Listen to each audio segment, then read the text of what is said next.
So let me ask you this, and everybody this. How come, I showed that map before, what did the Democrats have to do to look inward? I mean, everybody's looking at how bad the Republicans are right now, but I think it also behooves Democrats to say, what are we doing so wrong? And it's not, of course, all their fault. Some people can't be reached.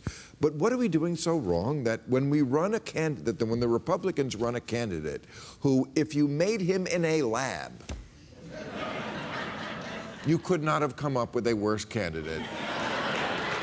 And we still can't pry loose 20 friggin' states. How about the Democrats acknowledge there's a difference between legal and illegal immigration? Wouldn't that be great? Don't they? Those first days on the Democratic Convention, you would be very hard put to figure out whether they were talking about all immigrants, regardless of distinction.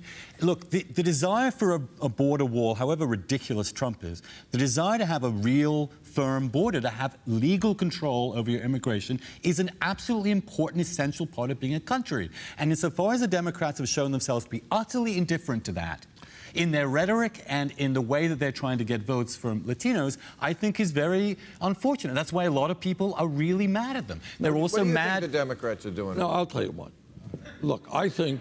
Why can't they do enforcement first? Well, Andrew, let's get beyond that issue. That's one issue. The real issue is that this country is moving toward an oligarchic form of society where we have a handful of billionaires not only controlling Wall Street or the pharmaceutical industry, but also now, as a result of this disastrous Citizens United Supreme Court decisions, they are now buying the United States government. And we have got to... Oh, of course they are. This rhetoric is fueling Trump, you understand? No, it's not fueling Trump. It is fueling Trump. Right now, you have the Koch brothers spending, and their friends, billionaires, spending hundreds and hundreds of millions of dollars in Pennsylvania, in New Hampshire, in Ohio, in every battleground state. That's not rhetoric. That is reality. If you had any your rhetoric about them buying the election, yeah, that's the election, is, to my mind, too extreme. They're trying to influence the election, yes, but when you say they're buying it, you're basically delegitimizing the entire process the way Trump is, and that's a problem. No, it's not delegitimizing. No, what it is doing is saying that you have a corrupt campaign finance system and that we have to overturn... So how did Barack Obama win 2 terms, okay? Because he was a far and away better candidate. Well, so it didn't matter in the end. Oh, okay, but it's not a question of it. But you can't come up... If I'm running against you, okay, and I spend 10 times more money than you do, and you're a better candidate than I am, most of the time, not every time, most of the time, I will defeat you. And you're saying the Democrats don't have big money, too? Nowhere near. Yes. Let me join in, because, look, I do think, and Bernie, you were the one that shined daylight on this thing.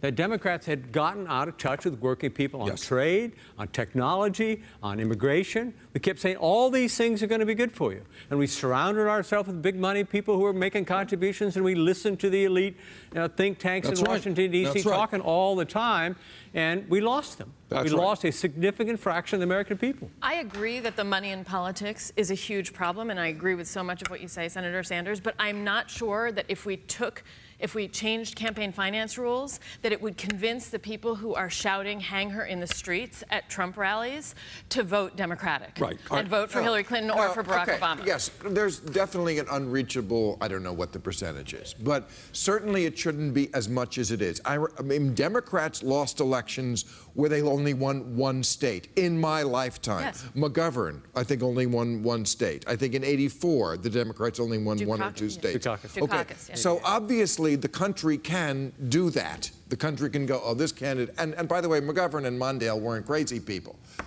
This vile nincompoop is going to win 15 to 20 states. How about this? What if the Republicans came up with a Donald Trump, all the same policy issues, but who wasn't a crazy person? What if he wasn't mean and nasty and a groper? What would happen then? What if somebody came along with a nice Reagan-y smile on his face and was for banning all Muslims and building a wall and friends with Putin and give nukes to Saudi Arabia and the rest of the nonsense? Don't you think we're likely to see that?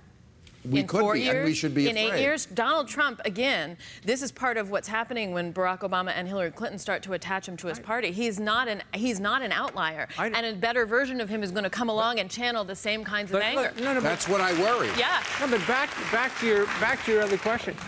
I think Democrats have a very difficult time if all they're talking about is raising taxes and spending more money.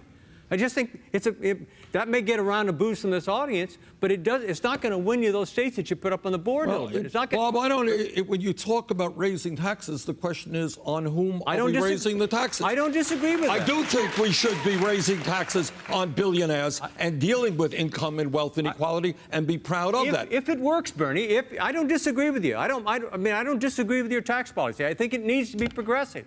But if that's all we've got is say to the American people, vote for me because I support a general expansion of the federal government. I don't think that's going to win. Where are you getting that that's all they have? It isn't all they have, but it's what they hear. What I'm saying is, if you talk about this is going to be good for the middle class, you have to have immigration. You have to have trade. You have to talk about. I mean, we could have self-driving cars that put 3.5 million truck drivers out of work in the snap of a finger. Right. What are Democrats talking about with that? Yeah, that's nothing. True. Right. And if we don't talk about how are we going to create those jobs, where are those jobs coming from? In addition to making certain the taxes are progressive, in addition to making certain that our trade policies are fair, if we don't have that kind of a policy, it's going to be very difficult to win those individuals. And there's also culture here, right?